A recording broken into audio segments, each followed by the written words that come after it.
So these cops, caught lying, and with their abusive behavior, remained on the street. They did. If it is the feds who are on this, the case could go on for years. What case? This ain't no Pablo Escobar, it's the police. Everything's on a spectrum. I mean, there were things that were going wrong with the department in The Wire that were depicted. Probably the thing that hasn't changed, it's always been there, has been the random brutality that's always existed, in the respect that police always had the advantage of saying, this happened on the street, and I'll give you my version, and my version will prevail. And the thing that's changed most profoundly since The Wire went off the air and now in the last 15 years is the revolution of the smartphone. The idea that there's a dozen cameras on any street corner. And if you behave in a certain way as a cop, you can now be contradicted by first generation evidence. And that is a new dynamic. It's a revolution, in fact, and a good one. The thing that probably is more of a continuum, I think, is that when I was covering the police, you had cops that would steal, not from citizens, but if you kicked over a mattress in a drug house and you found $40,000, maybe 30,000 might make it down to evidence control. But you didn't have people robbing citizens of cash. You didn't have people robbing drug dealers of drugs and then putting the drugs back down on the street. That's a level of corruption that we needed another 20 years of drug warring to get to have that level of disconnect by American police. But we got there. We eventually got there.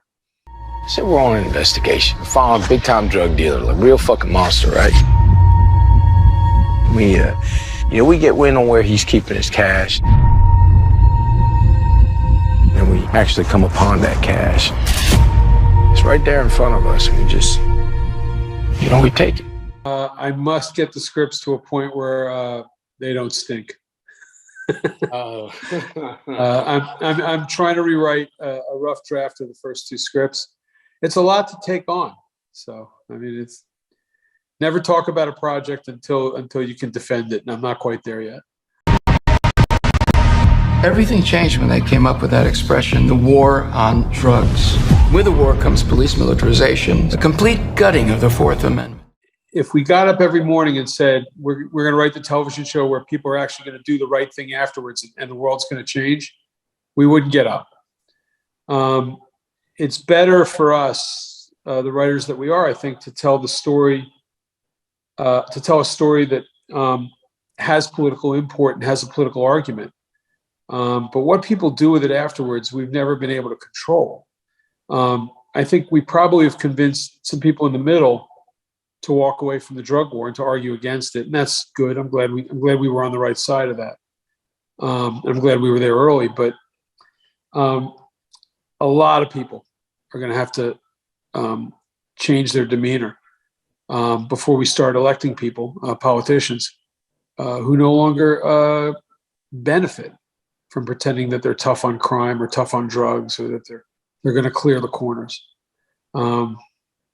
That's a long process of taking the bricks apart.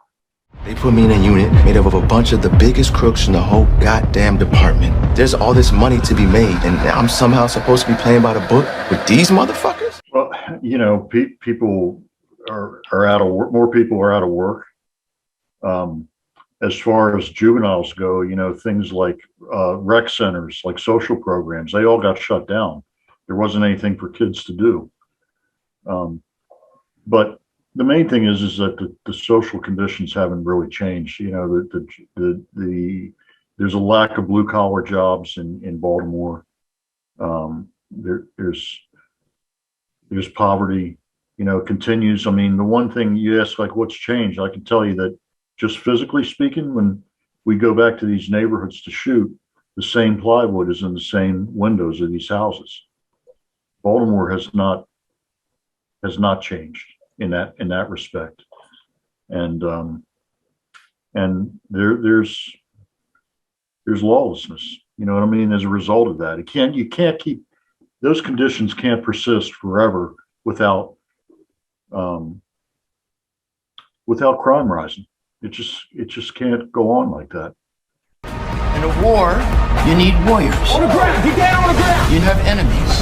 In a war, civilians get hurt and nobody does anything. You're seeing right now with the resurgence of crime in the country that the politicians are using that. They're going to use it in the upcoming elections to get more power, to get more seats, and that's what happens. You know what I mean? This is going to be a real tough time coming up, because saying that you're tough on crime is easier than saying I'm going to reform education or I'm going to create jobs. It's just platitude, and it gets you reelected or elected. In a war, you count the bodies and then you call them victories.